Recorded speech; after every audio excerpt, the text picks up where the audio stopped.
Hello dear friends, welcome है आप सभी का तनु क्लासेस 8 को में। तो आज के इस क्लास में हम लोग कवर करने वाले हैं ज्योग्राफी का चैप्टर 5 जिसका नाम है प्राथमिक क्रियाएं। इसी का सब्जेक्टिव क्वेश्चन का पार्ट 2 वीडियो कवर करेंगे। इससे पहले हम लोगों ने पार्ट 1 वीडियो को कवर किया है। जो भी पार्ट 1 वीडियो को अभी तक कवर नहीं किए तो प्लीज कर लें। और सबसे पहले चैप्टर का आप थ्योरी को कवर करेंगे, क्योंकि जब तक आप चैप्टर का थ्योरी कवर नहीं करते हैं तब तक चैप्टर से रिलेटेड आप सब्जेक्टिव क्वेश्चन हो या फिर ऑब्जेक्टिव क्वेश्चन उसको आप आंसर दे नहीं पाएंगे, उसको सोल्व नहीं कर पाएंगे। ठीक है, तो सबसे पहले आप चैप्टर का थ्योरी को कवर करेंगे, उसके बाद चैप्टर से रिलेटेड जो भी क्वेश्चन होता है उसको आप सॉल्व करेंगे। ठीक है, तो इसका पार्ट 1 वीडियो के अंतर्गत हम लोगों ने सॉल्व किया था कि स्थानांतरित कृषि का भविष्य अच्छा नहीं है, विवेचना कीजिए। सब बाजार या सब्जी कृषि नगरीय क्षेत्रों के समीप ही क्यों की जाती है, इसका कारण पूछा गया था। इसको क्वेश्चन को हम लोगों ने डील किया था। तीसरा क्वेश्चन ये पूछा गया था कि विस्तृत पैमाने पर डेयरी कृषि का विकास यातायात के साधनों एवं परिस्थितियों के विकास के बाद ही संभव हो सका, ऐसा क्यों है, इसको हम लोगों ने डील किया था। चौथा क्वेश्चन ये था पार्ट 1 में कि चलवासी पशुचारण और वाणिज्य पशुधन पालन में अंतर स्पष्ट करें। और पांचवा क्वेश्चन क्या था कि रोपण कृषि की मुख्य विशेषताएं बतलाएं और भिन्न भिन्न देशों में उगाए जाने वाले प्रमुख रोपण फसलों के नाम बताएं। ठीक है, ये आपका पांचवा क्वेश्चन था। पांचवा क्वेश्चन था पार्ट 1 वीडियो का। ठीक है, तो पार्ट 2 वीडियो का जो क्वेश्चन है वो आपका यहाँ से स्टार्ट होता है, क्वेश्चन नंबर 6 से। तो चलिए स्टार्ट करते हैं। तो क्वेश्चन नंबर 6 क्या पूछा गया कि खनन किसे कहते हैं। बड़ा सिंपल और आसान क्वेश्चन है। छोटा क्वेश्चन आपको पूछा जा सकता है कि खनन किसे कहते हैं। ठीक है, माइनिंग के बारे में हम लोगों ने पढ़ा है, पूरा तरह से हम लोगों ने अच्छी तरह से रीडिंग किया है थ्योरी में। ठीक है, तो सबसे पहले आप खनन का परिभाषा देंगे एक लाइन में। पृथ्वी के गर्भ से धातुओं को या फिर अयस्कों को या फिर अन्य उपयोगी पदार्थों को निकालने की जो प्रोसेस है उसी को बोलते हैं माइनिंग, यानी खनन बोलते हैं। ठीक है, जैसे कि कोयला निकाला जाता है, पेट्रोलियम निकाले जाते हैं, धातु खनिज निकाला जाता है, लौह अयस्क निकाला जाता है, ये सब क्या है, खनन है। ठीक है, यानी पृथ्वी के गर्भ से जो भी उपयोगी खनिज निकाली जाती है वो खनिज निकालने की जो प्रक्रिया है उसको बोलते हैं माइनिंग, यानी खनन बोलते हैं। ठीक है, एक लाइन लिखने से आपका तो चलेगा नहीं, क्योंकि अगर इतना कम लिखेंगे तो आपको वहां नंबर छाटने का चांस बनता है। क्योंकि आपको पूछा गया खनन किसे कहते हैं, तो आगे भी आप स्टेप लिखेंगे कि खनन को प्रभावित करने वाले दो कारक हैं। पहला कारक है भौतिक कारक, दूसरा कारक है आर्थिक कारक। ठीक है, दो कारक, भौतिक कारक और आर्थिक कारक। तो भौतिक कारक में आ जाएंगे खनिज की अवस्था हो जाएगा, खनिज का आकार हो जाएगा। ठीक है, खनिज कौन सी अवस्था में है, द्रव्य अवस्था में है या फिर ठोस अवस्था में है या फिर गैसीय अवस्था में है, उसके बाद हो जाएगा खनिज का आकार कैसा है। उसके बाद आर्थिक कारक है जो इसमें क्या आ जाएगा, खनिजों की मांग हो जाएगी, टेक्नोलॉजी हो जाएगा। ये सब क्या है, खनिज को प्रभावित करने वाले दो कारक हैं, भौतिक कारक और आर्थिक कारक। तो इस प्रकार आप याद रखेंगे। अब चलिए नेक्स्ट आपको क्या लिखना है कि उपस्थिति और अवस्था के आधार पर खनन को दो भागों में बांटा गया। कितना भागों में, दो भागों में बांटा गया है। क्योंकि आपको पूछा गया, देखिए पूछा जाएगा आपको कम से कम 5 मार्क्स का या 3 मार्क्स का पूछा जाएगा, तो यहाँ आप कम लिखने का प्रयास नहीं करेंगे। अगर कम लिखेंगे तो वहां नंबर छटने का चांस बनता है। इसलिए आप क्या करेंगे, आगे और एक स्टेप लेंगे, लिखेंगे कि उपस्थिति और अवस्था के आधार पर खनन दो भाग होते हैं, खनन के दो प्रकार होते हैं। पहला जो है धरातलीय खनन, दूसरा है भूमिगत खनन। ठीक है, तो धरातलीय खनन किसको बोलेंगे, ये खनिजों के खनन का सबसे सस्ता तरीका है, इसलिए इसे विस्तृत खनन भी कहते हैं। ठीक है, इसका दूसरा नाम क्या हो गया, विस्तृत खनन हो गया। इसका आपको ऑब्जेक्टिव पूछा जा सकता है कि विस्तृत खनन किसको कहते हैं, धरातलीय खनन को कहते हैं, भूमिगत को कहते हैं, दोनों को कहते हैं या फिर इनमें से कोई नहीं।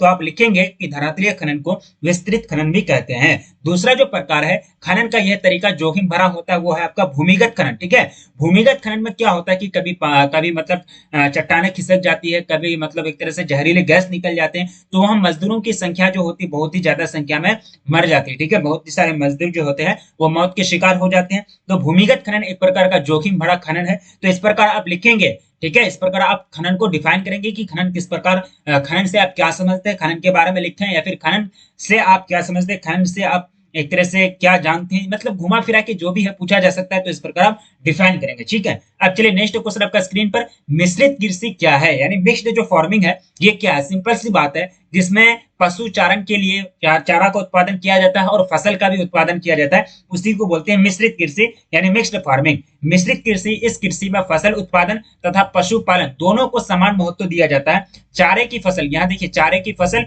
उसके बाद हो जाएगा आपका चारे की फसल, उसके बाद फसल यानी उत्पादन। चारे की फसल जो है मिश्रित कृषि के मुख्य घटक है। यानी चारे की फसल मिश्रित कृषि का मुख्य घटक है, ये चीज आपको याद रखना है। देखिए दोनों चीज का तो उत्पादन होता है मिश्रित कृषि में।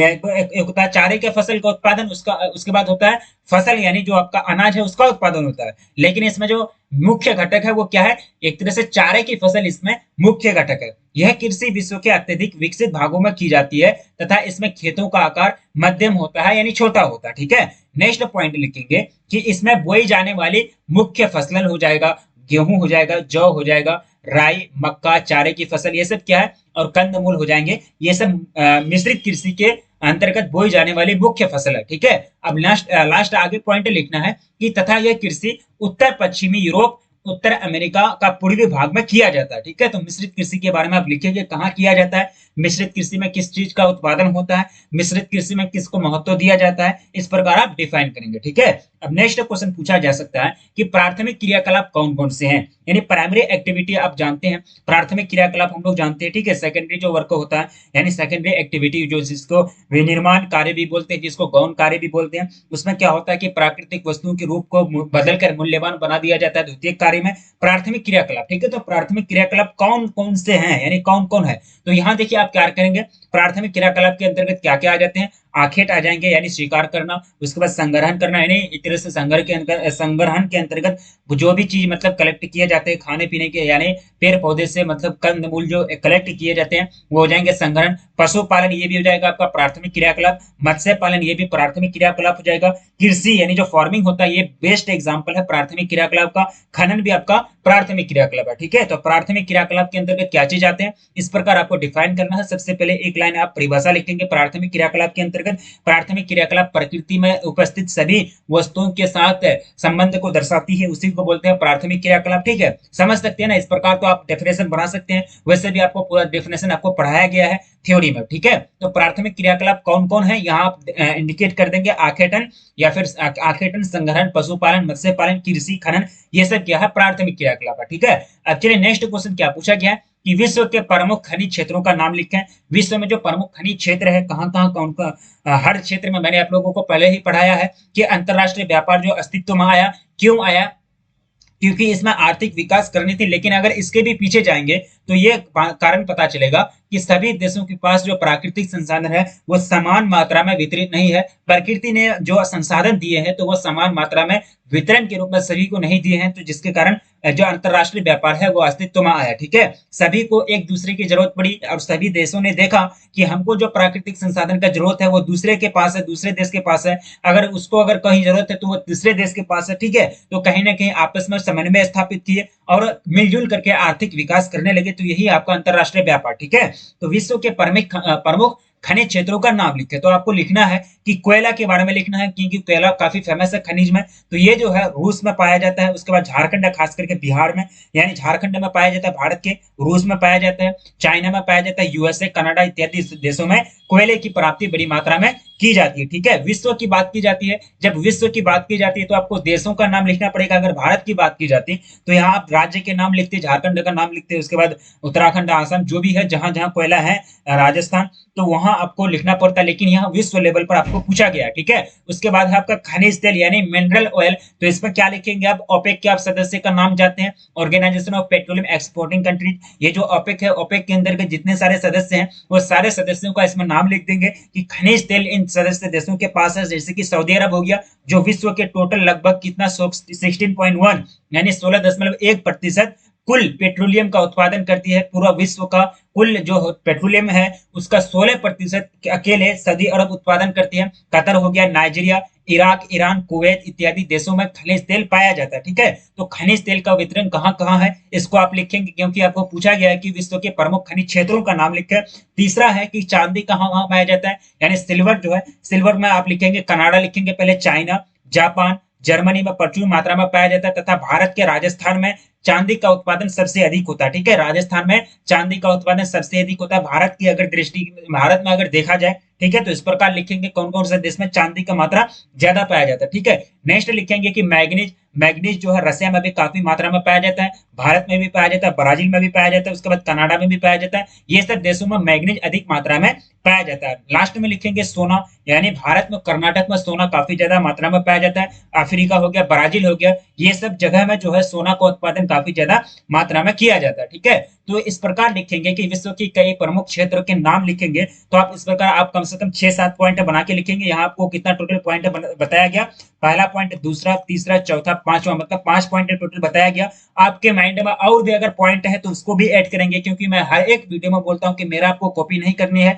यहां से अच्छी तरह से समझ के जाना है। इससे आपको क्रिएटिव तरीके से बोर्ड एग्जाम में लिखना है, क्योंकि अच्छी तरीके से आप लिखेंगे जब तक नहीं, तब तक आपको अच्छा मार्क्स मिलने का कोई चांस नहीं बनता है। इसलिए आप क्या करेंगे, अपने तरीके से यथासंभव अपने शब्दों में उत्तर देंगे और अपने तरीके से कॉपी को सजाएंगे। यहाँ हम टोटल आपको 5 पॉइंट बताए, हो सके आपके माइंड में और 2 पॉइंट एक्स्ट्रा है तो उसको भी यहाँ लिख देंगे, ताकि बेस्ट से बेस्ट आपका आंसर हो जाएगा। ठीक है, अब चलिए नेक्स्ट क्वेश्चन क्या पूछा जा सकता है। नेक्स्ट क्वेश्चन पूछा गया है कि कुटीर उद्योग और लघु उद्योग में अंतर स्पष्ट करें। ठीक है, कुटीर उद्योग क्या है और लघु उद्योग क्या है, इसको आपको डिफाइन करने के लिए कह रहा है, या फिर इसमें अंतर यानी डिफरेंस करने के लिए कह रहा है। ठीक है, तो सिंपल सी बात है, 2 बॉक्स बना देंगे दोनों तरफ, और कुटीर उद्योग को एक तरफ लिखेंगे, दूसरी तरफ लिखेंगे लघु उद्योग। ठीक है, लेकिन यहाँ हम क्या करेंगे, सबसे पहले कुटीर उद्योग और लघु उद्योग दोनों को परिभाषित कर देंगे, डिफाइन कर देंगे, वहां आपको सजा करके बोर्ड एग्जाम में लिखना है। ठीक है, तो कुटीर उद्योग यानी कॉटेज इंडस्ट्री इसको बोलते हैं, तो इसमें कम पूंजी तथा कम मजदूर की आवश्यकता पड़ती है। कॉटेज इसमें कम पूंजी और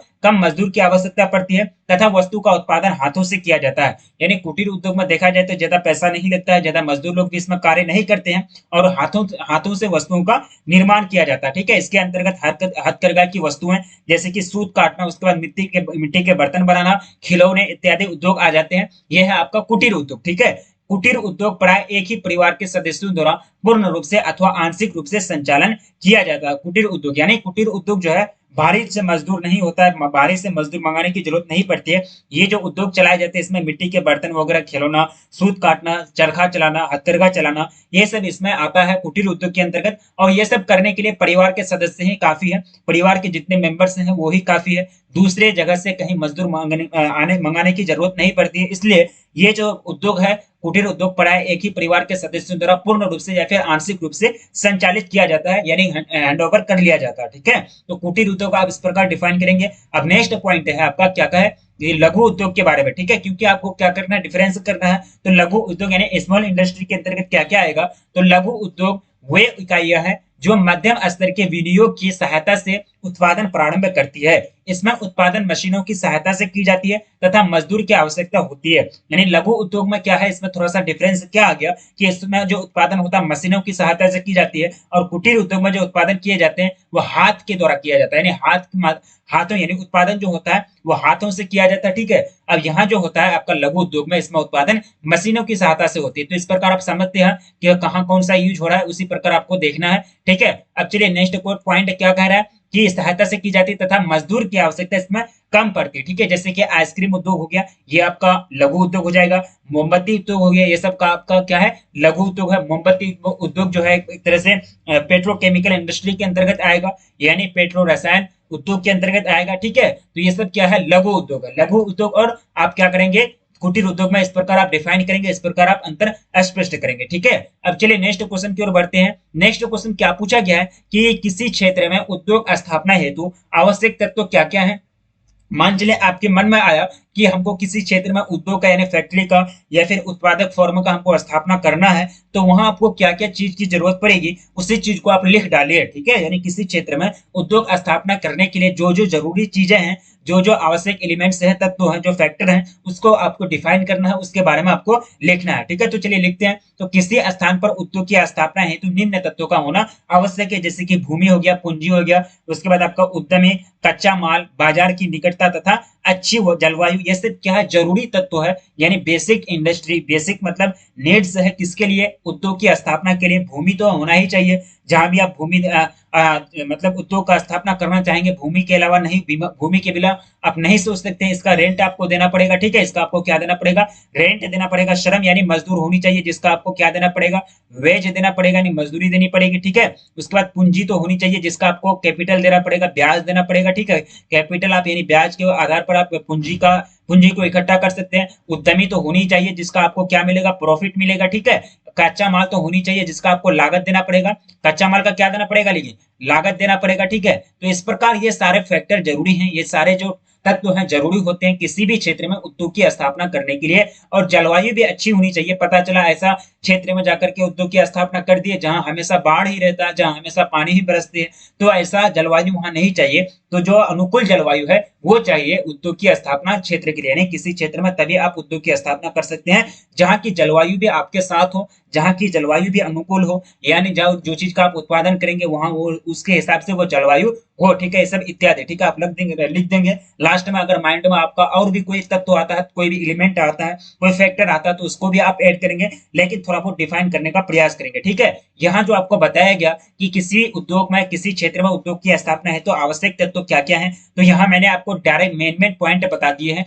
लेकिन आपको थोड़ा इससे बढ़ा करके लिखना है, यानी इसको आपको थोड़ा सा और बढ़ा के लिखना है, एक्सप्लेन करके लिखना है, ठीक है। अब देखिए नेक्स्ट क्वेश्चन क्या पूछा गया कि सहकारी कृषि का परिचय दे। सहकारी कृषि जो होता है यानी कोऑपरेटिव फार्मिंग, इसका परिचय आपसे पूछा जा रहा है, इससे आप क्या समझते हैं वो आपसे पूछा जा रहा है, ठीक है। सबसे पहले आपको सहकारी कृषि का सिर्फ डिफाइन दे देना है क्योंकि आपको परिचय ही पूछा गया है, ठीक है। तो कोऑपरेटिव फार्मिंग जब कृषकों का एक समूह, यानी समूह एक तरह से जब कृषकों का एक समूह कृषि से अधिक लाभ कमाने के लिए, अधिक लाभ की प्राप्ति करने के लिए अपनी इच्छा के अनुसार सहकारी संस्था बनाकर कृषि करता है, तो उसी को क्या बोलते हैं, सहकारी कृषि बोलते हैं, ठीक है। यानी सहकारी कृषि कृषि का एक ऐसा प्रकार है जिसमें किसान जो है, एक किसान नहीं, दो या तीन, दो से अधिक किसान आपस में मिल करके कृषि करते हैं ताकि लाभ की प्राप्ति अधिक हो, अधिक से अधिक लाभ हो, तो उसको बोलते हैं सहकारी कृषि यानी सहकारी फार्मिंग, ठीक है, नहीं कोऑपरेटिव फार्मिंग। और ये सहकारी आंदोलन जो सबसे पहले चला था वो डेनमार्क में चला था। कहाँ चला था जी,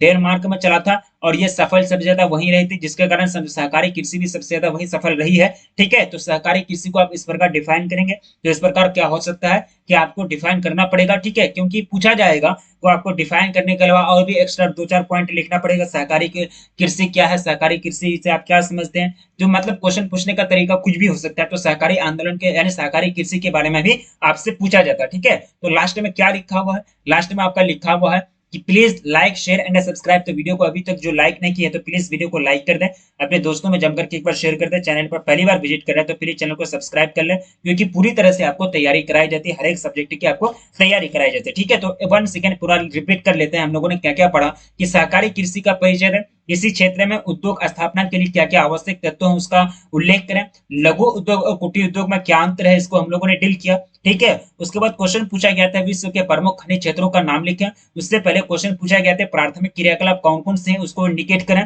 ठीक है। उससे पहले क्वेश्चन पूछा गया था कि मिश्रित कृषि क्या है, मिक्स्ड फार्मिंग से आप क्या समझते हैं, इसको आपको डिफाइन करना है। खनन से आप क्या समझते हैं, इसको डिफाइन करना था, ठीक है। तो ये आपका पार्ट 2 का कंटेंट था। पार्ट 1 के अंतर्गत हम लोगों ने वो जो कवर किया था उसको पहले ही आपको बता दिया गया, तो पार्ट 2 के अंतर्गत हम लोगों ने ये सब पढ़ा, ठीक है। तो चैप्टर 5 आपका यानी प्राथमिक क्रियाकलाप चैप्टर 5 का जो सब्जेक्टिव क्वेश्चन है उसको हम लोगों ने पूरा तरह से कवर कर लिया है, कोई भी आपका क्वेश्चन नहीं बचा है, और कोई ऑब्जेक्टिव क्वेश्चन तो बहुत ही पहले आपको कवर करा दिया गया है, ठीक है। तो चैप्टर 5 आपका चैप्टर 6 का जो सब्जेक्टिव क्वेश्चन है वो भी बहुत ही जल्द आएगा, और पूरा तरह से इसी तरह से आप लोगों को पूरा सिलेबस कंप्लीट कराया जाएगा, डोंट वरी। इसी तरह से आप लोग बनाए रखेंगे अपनी क्लास को, और अपना उपस्थिति जो भी नोटिफिकेशन होती है वो सारे नोटिफिकेशन को कवर करेंगे, ठीक है। तो मिलेंगे फिर नेक्स्ट क्लास में, तब तक के लिए जय हिंद।